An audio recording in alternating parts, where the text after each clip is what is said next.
الحمد لله رب العالمين،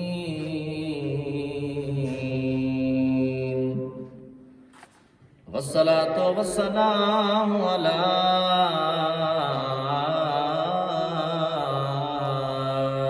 سيد الأنبياء والمرسلين. أما بعد فأعوذ بالله من الشيطان اللعين الرجيم. بسم الله الرحمن الرحيم.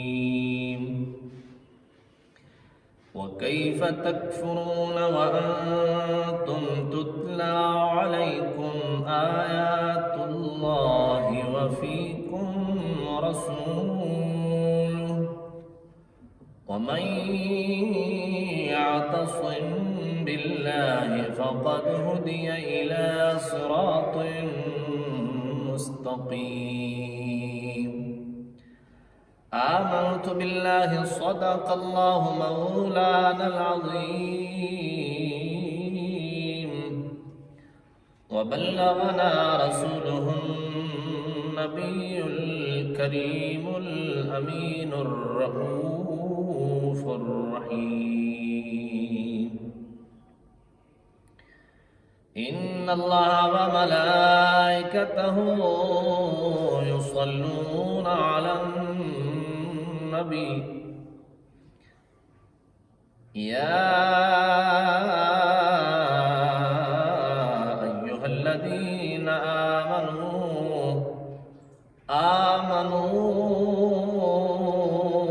صلوا عليه وسلموا تسليما. اللهم صل على سيدنا ومولانا محمد وعلى آل سيدنا ومولانا محمد وبارك وسلم عليه. مولاي صل وسلم دائما أبدا على حبيبك خير الخلق كلهم محمد سيد الكونين والثقلين والفريقين من عرب ومن عجم. فإن من جودك الدنيا وضرتها، ومن علومك علم اللوح والقلم، ثم الرضا عن أبي بكر وعن عمر وعن علي وعن عثمان ذي الكرم.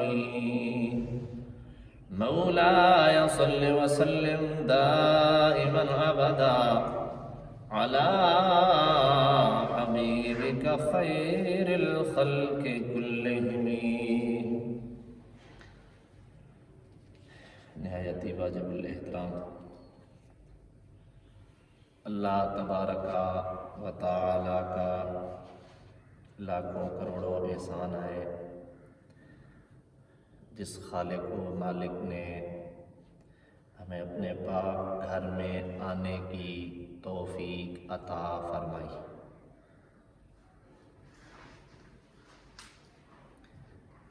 اللہ تبارک و تعالی نے انسانوں کی رہنمائی کے لیے اور راہ راست پہ گامزن رہنے کے لیے اپنا پاک کلام نازل فرمایا. دعا ہے اللہ تبارک و تعالی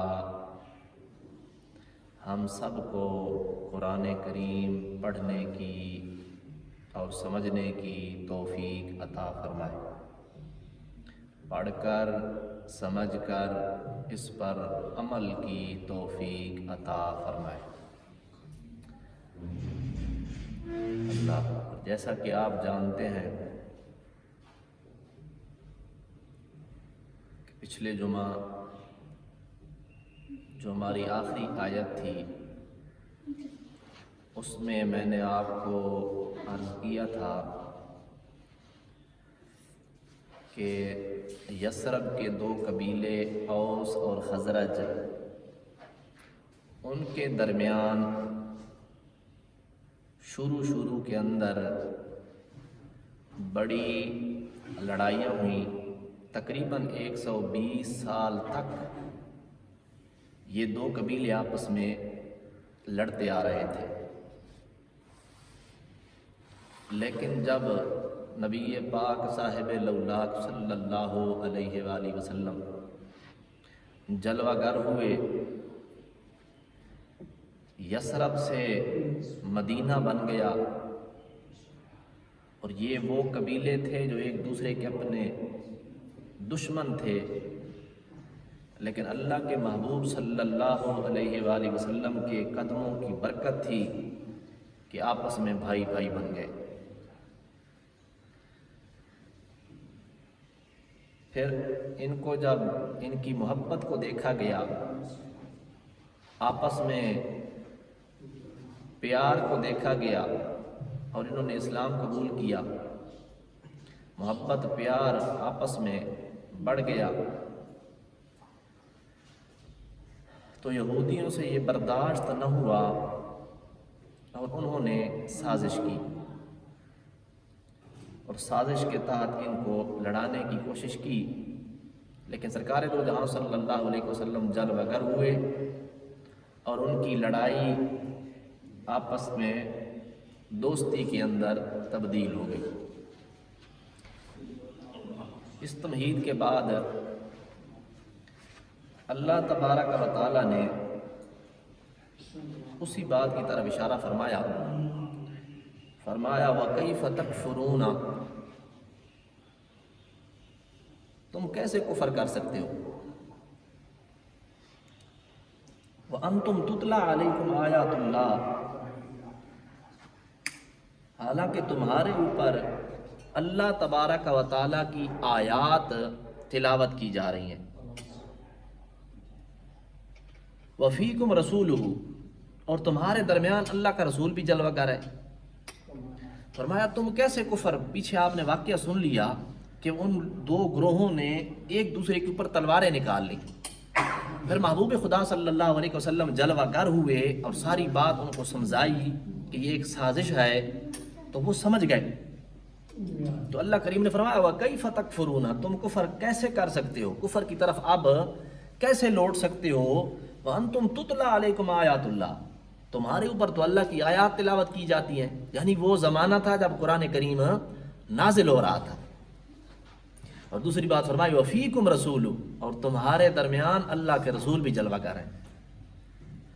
آگے ارشاد فرمایا وَمَن يَعْتَصِم بِاللَّهِ، جس بندے نے اللہ کی رسی کو مضبوطی سے تھام لیا، اللہ کریم کے دامن کو مضبوطی سے تھاما، فقد ہدی الی صراط مستقیم، تو تحقیق اس کی رہنمائی کر دی گئی صراط مستقیم کی طرف۔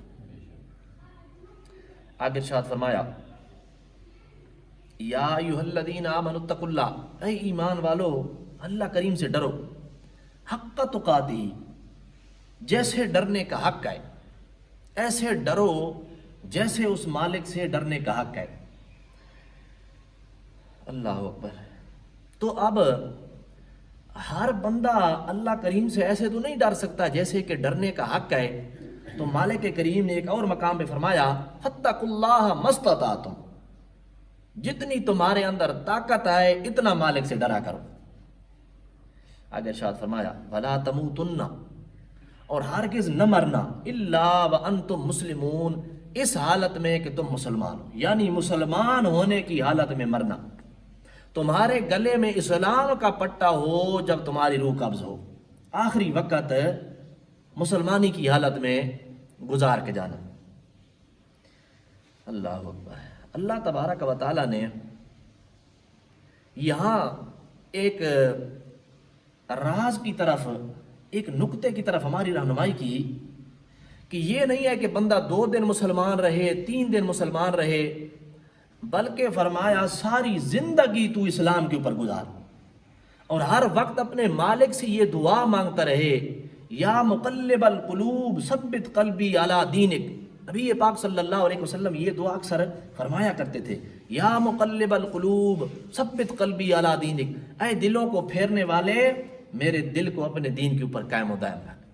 محبوب خدا صلی اللہ علیہ وسلم کو معاذ اللہ کچھ خطرہ نہیں تھا کہ دین سے، یہ تعلیم امت کے لیے تھا کہ میرے غلاموں تم ہر وقت اپنے رب سے یہ دعا مانگتے رہا کرو کہ مالک ہمیں دین کے اوپر موت عطا فرمانا۔ آگے ارشاد فرمایا وَاعْتَصِمُوا بِحَبْلِ اللَّهِ، اللہ کی رسی کو مضبوطی سے تھام لو جمیعاً سارے، وَلَا تَفَرَّقُوا، اور گروہ بندی میں نہ ہو جانا، جدا جدا نہ ہونا، فرقہ واریت نہ پھیلانا۔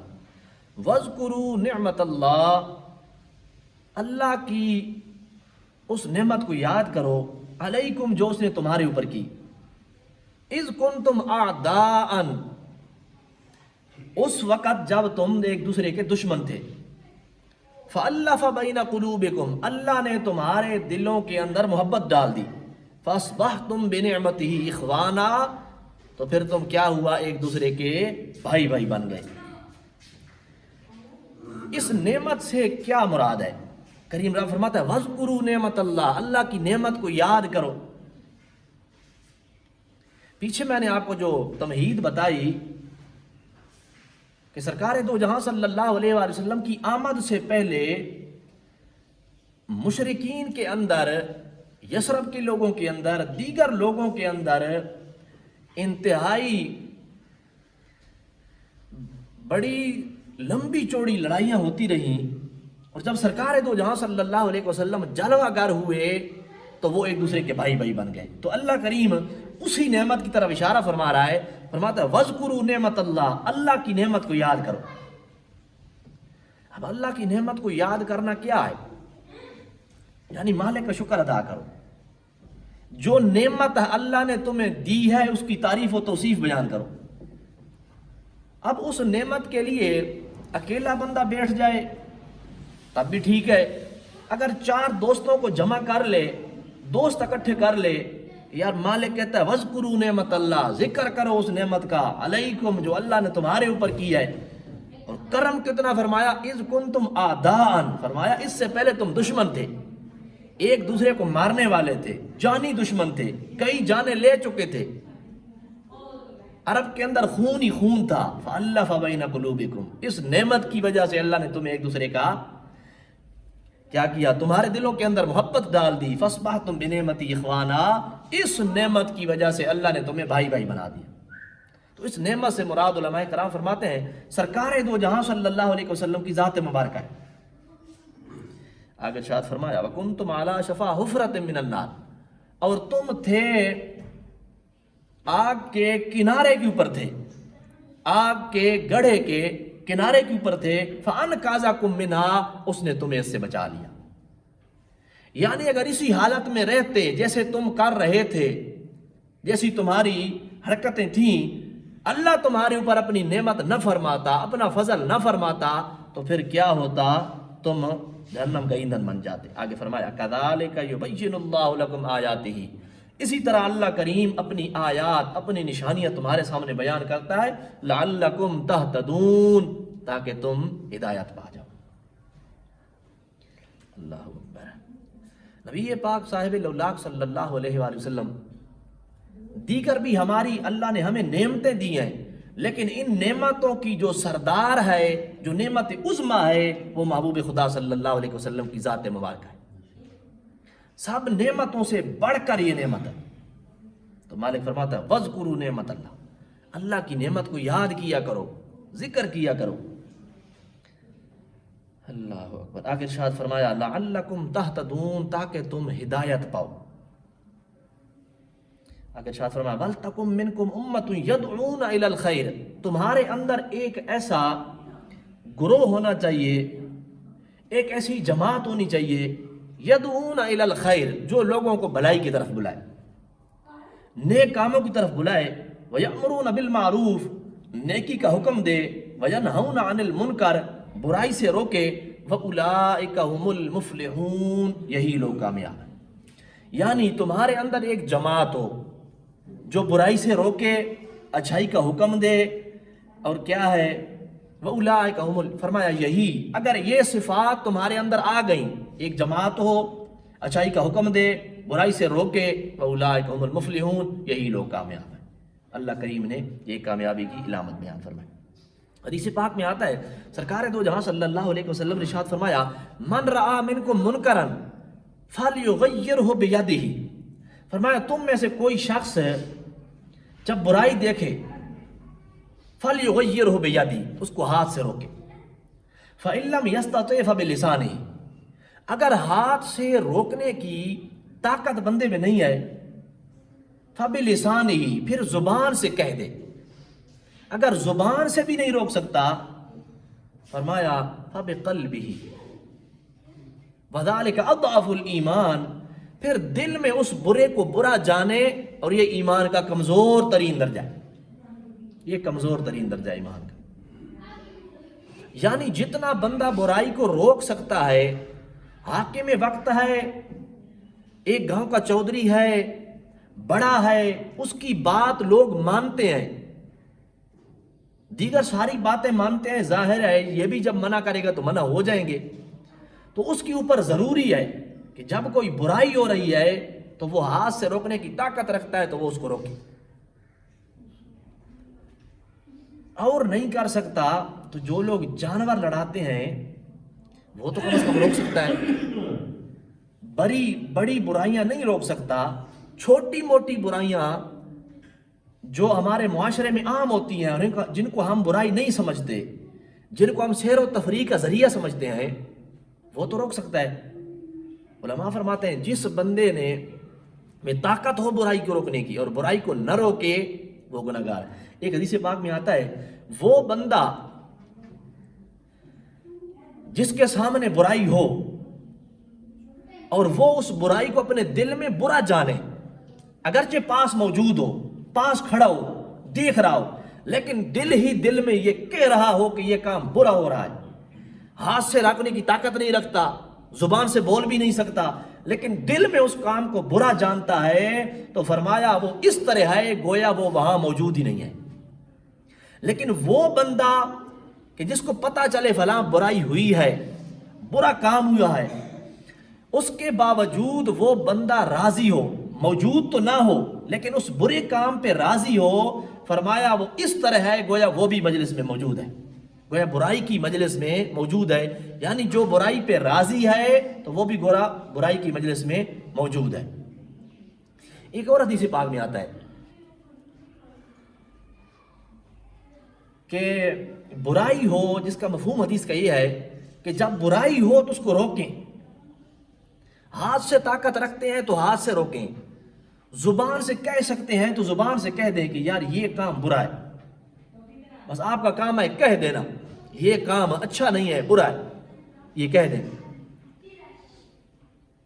حدیث پاک کا مفہوم ہے کہ اگر بندے چپ ہو گئے انہوں نے اچھائی کی دعوت دینا چھوڑ دی برائی سے روکنا چھوڑ دیا تو فرمایا اللہ کریم ان کے اوپر عذاب مسلط کرے گا ان کے اوپر عذاب آئے گا اور پھر وہ دعائیں مانگیں گے اللہ کریم ان کی دعا بھی قبول نہیں فرمائے گا. تو جب ہم برائی دیکھیں ظاہر ہے پتہ چل جاتا ہے بندے کو کہ یہ کام اچھا نہیں ہو رہا یہ ہمارے معاشرے کو یہ کام بگاڑ دے گا معاشرے میں بگاڑ کا سبب بنتا ہے. تو جتنی انسان میں اللہ کریم نے طاقت رکھی ہے اگر ہاتھ سے روکنے کی طاقت ہے تو ہاتھ سے روکے ہاتھ سے نہیں زبان سے بول سکتا ہے تو زبان سے کر دے. اس کے آگے جو نچلا درجہ ہے وہ یہ ہے کہ کم از کم دل میں برا جانے ان کے ساتھ نہ مل جائے. اللہ اکبر. فرمایا تمہارے اندر ایک ایسی قوم ہونی چاہیے ایک ایسا گروہ ہونا چاہیے جو خیر کی طرف بلائے نیکی کی طرف بلائے بھلائی کا حکم دے برائی سے روکے. اگر ان میں یہ صفات پائی گئیں وَأُولَٰئِكَ هُمُ الْمُفْلِحُونَ تو یہی لوگ کیا ہیں فلاح پانے والے ہیں کامیاب ہونے والے ہیں. آگے ارشاد فرمایا وَلَا تَكُونُوا كَالَّذِينَ تَفَرَّقُوا، اور ان لوگوں کی طرح نہ ہونا جو لوگ جدا جدا ہو گئے، جنہوں نے فرقہ واریت پھیلائی، وَاخْتَلَفُوا، اور انہوں نے اختلاف کیا، مِن بَعْدِ مَا جَاءَهُمُ الْبَيِّنَاتُ، واضح نشانیاں آ جانے کے بعد انہوں نے ایک دوسرے کے ساتھ کیا کیا؟ اختلاف کیا۔ تو مالک فرماتا ہے کہ وَلَا تَكُونُوا كَالَّذِينَ، ان لوگوں کی طرح نہ ہونا۔ یعنی ایک علاقے میں، ایک گاؤں میں ایک ہی جماعت ہے، ایک ہی جگہ نماز پڑھی جاتی ہے، لوگوں کے اندر اتفاق ہے، اتحاد ہے، محبت ہے، لیکن یکدم کوئی اٹھے اور نئی نئی تحقیق شروع کر دے اور اس طرف چل پڑے اور نئے نئے مفکر پیدا ہوں، اور ان کی حالت یہ ہو کہ وہ عربی کا ایک لفظ بھی نہ پڑھ سکیں، نہ پڑھ سکیں نہ سمجھ سکیں، تراجم پڑھ پڑھ کے خود بھی گمراہ ہوتے جائیں گے، دوسروں کو بھی کیا کریں گے؟ گمراہ کرتے جائیں گے۔ تو آج سے پہلے جو علماء تھے جنہوں نے تحقیقات کی ہیں، اگر آپ ان کی زندگیوں کا مطالعہ کریں تو انتہائی مخلص تھے، ان کے دلوں میں درد تھا، اپنا کاروبار کرتے ذاتی، دین کو ذریعہ معاش نہ بناتے تھے، اپنا کاروبار کرتے، کھانے پینے کے لیے اور کوئی نظام کرتے، دین کے مسائل اللہ کی رضا کے لیے بیان کرتے۔ میرے خیال میں کوئی ایسا مسئلہ نہیں ہے کہ جس کے اوپر علماء نے بحث نہ کی ہو۔ تو ہم فقط یہ دیکھتے ہیں کہ فلاں بندہ فلاں کتاب کا نام لے رہا ہے، فلاں بندہ فلاں کتاب کا نام لے رہا ہے، فلاں بندہ حدیث کا نمبر بتاتا ہے، تو اس چکر میں ہم پڑھ کے کیا کرتے ہیں؟ آگے نکل جاتے ہیں، اور یہ کیا ہوتا ہے؟ تفرقہ بازی ہوتی ہے۔ یعنی ایک ہی جماعت تھی، اکٹھی نماز تھی، اکٹھے روزے تھے، سارا نظام ایک ہی جگہ میں چل رہا تھا، لیکن اچانک کوئی بندہ اٹھا اور اس نے کیا کر دیا؟ مسلمانوں کو توڑ پھوڑ دیا۔ تو مالک فرماتا ہے وَلَا تَكُونُوا كَالَّذِينَ، ان لوگوں کی طرح نہ ہو جانا، تفرقوا، جنہوں نے ٹکڑے ٹکڑے کیا، جدا جدا کیا، یعنی ان لوگوں کی طرح نہ ہو جانا۔ وَاخْتَلَفُوا، انہوں نے اختلاف کیا، مِن بَعْدِ مَا جَاءَهُمُ الْبَيِّنَاتُ، واضح روشن نشانیاں آ جانے کے بعد۔ روشن نشانیاں کیا تھیں؟ روشن نشانیوں میں سب سے بڑی نشانی نبی پاک صلی اللہ علیہ وسلم کا جلوہ گر ہونا تھا۔ یہود و نصارہ پہلے کیا کرتے تھے؟ کافر کیا کرتے تھے؟ پہلے پارے میں غالباً میں نے آپ کو پڑھ کے سنایا ہے، وَكَانُوا يَسْتَفْتِحُونَ عَلَى الَّذِينَ كَفَرُوا مِن قَبْلَ، مالک کریم فرماتا ہے محبوب، یہ لوگ جو آج تجھے جھٹلاتے ہیں نا، تیری بات نہیں مانتے، تیری آمد سے قبل، تیرے آنے سے قبل، یہ تیرے وسیلے سے مجھ سے دعا مانگتے تھے۔ جب کسی سے جنگ ہو جاتی نا، وَكَانُوا يَسْتَفْتِحُونَ عَلَى الَّذِينَ كَفَرُوا مِن قَبْلَ، تیرے وسیلے سے مجھ سے دعا مانگا کرتے تھے، یا اللہ فلاں سے ہماری جنگ ہو گئی ہے، فلاں سے ہماری لڑائی ہو گئی ہے، فلاں سے ہماری جنگ ہے، اس حبیب کا صدقہ جو تو بھیجے گا کرم فرما، ہمیں ان کے اوپر فتح عطا فرما۔ یہ قرآن کریم ہے۔ وَكَانُوا يَسْتَفْتِحُونَ عَلَى الَّذِينَ كَفَرُوا مِن قَبْلَ، یعنی انہوں نے نشانیاں پاڑ لی تھی ساریاں، عظمت والے ہوں گے، شان والے ہوں گے، مقام والے ہوں گے، مرتبے والے ہوں گے، اپنے مبارک منہ سے جو نکالیں گے مالک ان کی سنے گا، قبول فرمائے گا۔ ساری شانیں سنی تھیں تو آپ کے وسیلے سے کیا کرتے تھے؟ دعا مانگتے تھے۔ لیکن جب سرکار دو جہاں صلی اللہ علیہ وسلم جلوہ گر ہو گئے تو انہوں نے انکار کر دیا۔ تو کریم رب فرماتا ہے ما جاءہم البینات، بینات واضح روشن نشانیاں آنے کے بعد انہوں نے کیا کیا؟ اختلاف کیا۔ مالک فرماتا ہے ان جیسا نہ ہو جانا۔ وَأُولَٰئِكَ لَهُمْ عَذَابٌ عَظِيمٌ، فرمایا ان لوگوں کے لیے دردناک عذاب ہے، عذاب عظیم، بہت بڑا عذاب ہے۔ وہ لوگ جو مسلمانوں کو کیا کرنا چاہتے ہیں؟ ٹکڑے ٹکڑے کرنا چاہتے ہیں، مسلمانوں کو تقسیم کرنا چاہتے ہیں، گروہ بندی بنانا چاہتے ہیں، اپنی اپنی جماعتیں بنانا چاہتے ہیں، تو فرمایا کیا ہوگا ان کے لیے؟ وَأُولَٰئِكَ لَهُمْ عَذَابٌ عَظِيمٌ، ان کے لیے بہت بڑا عذاب ہے۔ آگے ارشاد فرمایا یوم تبیض وجوہ، اب اللہ کریم نے اس منظر کو بیان فرمایا، قیامت کے منظر کو فرمایا یوم تبیض وجوہ، اس دن کچھ چہرے چمکتے ہوں گے، روشن ہوں گے، خوبصورت ہوں گے، وتسود وجوہ، کچھ چہرے کالے ہوں گے، سیاہ ہوں گے۔ فَأَمَّا الَّذِينَ اسْوَدَّتْ وُجُوهُهُمْ، بس وہ چہرے جو کالے ہوں گے ان کی وجہ بیان فرمائی کہ چہرے کالے کیوں ہو جائیں گے. فرمایا اکفرتم بعد ایمانکم، تم نے کفر کیا ہے ایمان لانے کے بعد. ایمان لے آئے پھر گئے، پھر اللہ کے محبوب صلی اللہ علیہ وآلہ وسلم کے دامن کو چھوڑ دیا. اکفرتم بعد ایمانکم، کیا تم نے کفر کیا ایمان لانے کے بعد. فذوقوا العذاب بما کنتم تکفرون، اب چکھو عذاب کا مزہ. کس وجہ سے؟ فرمایا بما کنتم تکفرون، جو تم نے کفر کیا ہے اس کی وجہ سے کیا کرو، عذاب کا مزہ چکھو. تو اللہ تبارک و تعالی اس دن کیا کرے گا؟ مسلمان علیحدہ ہو جائیں گے، دوسرے علیحدہ ہو جائیں گے، چہروں سے ہی پتہ چل جائے گا. چمکتے چہرے ایک طرف ہو جائیں گے، دوسرے چہرے ایک طرف ہو جائیں گے. تو مالک فرماتا ہے فذوقوا العذاب، چکھو مزہ عذاب کا، بما کنتم تکفرون، جو تم نے کفر کیا. آگے ارشاد فرمایا اما الذین ابیضت، وہ چہرے جو خوبصورت ہوں گے، جو چہرے روشن ہوں گے، چمکتے چہرے ہوں گے، ففی رحمت اللہ، اللہ کی رحمت میں ہوں گے. ان کے اوپر اللہ کی رحمت برس رہی ہوگی، ان کے اوپر اللہ کا فضل ہوگا. آگے ارشاد فرمایا ہم فیہا خالدون، ہمیشہ ہمیشہ کے لیے اللہ کے فضل میں رہیں گے، ہمیشہ ہمیشہ کے لیے اللہ کی رحمت میں رہیں گے، ان کے اوپر ہمیشہ اللہ کا فضل ہوگا.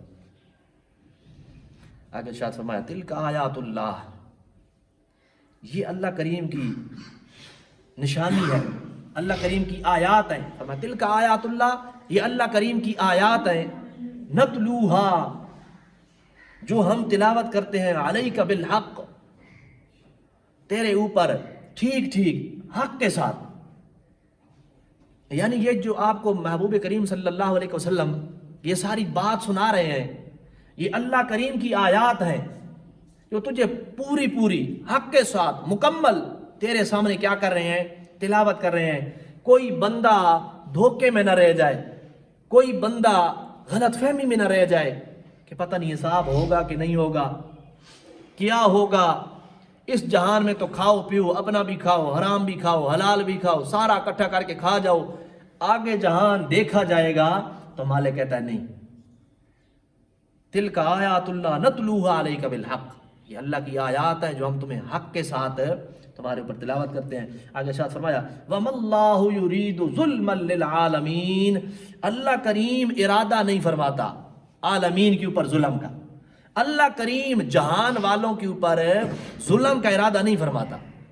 یعنی مالک کا تو یہ ارادہ نہیں ہے کہ کسی کے اوپر عذاب نازل کرے، مالک کریم تو یہ نہیں چاہتا کہ کسی کو سزا دے، مالک کریم یہ ظلم نہیں چاہتا. لیکن ہوتا کیا ہے، انسان کے اپنے ہاتھوں کی کمائی ہوتی ہے. قرآن کریم میں آگے آئے گا، اللہ کریم نے فرمایا ظہر الفساد فی البر والبحر بما کسبت ایدی الناس، یہ زمین خشکی اور تری کے اندر جو فساد نمودار ہوا ہے، جو فساد برپا ہو گیا ہے، بما کسبت ایدی الناس، یہ لوگوں کے ہاتھوں کی کمائی ہے. یعنی ہم گناہ کرتے ہیں تو پھر ہمیں پکڑا جاتا ہے گناہ کے اوپر، گناہ کی سزا ملتی ہے. پھر بندہ سوچ و بچار کرتا ہے پتہ نہیں میں نے کیا کیا ہے، مصیبتوں نے میرا گھر دیکھ لیا ہے، میں نے کچھ کیا بھی نہیں ہے، میرے اوپر یہ ہو گیا، میرے اوپر وہ. کریم رب فرماتا ہے بما کسبت ایدی الناس، یہ جو فساد برپا ہوا ہے، ہر طرف فساد ہی فساد ہے، بما کسبت ایدی الناس، یہ تمہارے ہاتھوں کی کمائی ہے، یہ تم نے خود فساد برپا کیا ہے، مالک تو فساد برپا نہیں کرنا چاہتا. آگے شاہ فرمایا لیذیقہم بعض الذی عملوا، اللہ کریم یہ جو ہم گناہ کرتے ہیں نا، ان گناہوں میں سے ہر گناہ کا نہیں، بعض الذی عملوا، ان گناہوں میں سے کسی ایک گناہ کا مالک ہمیں جھٹکا دیتا ہے، کسی ایک گناہ کی ہمیں تھوڑی سی سزا دے دیتا ہے. لیذیقہم بعض الذی عملوا، وجہ بیان کی کہ مالک کیوں سزا دیتا ہے.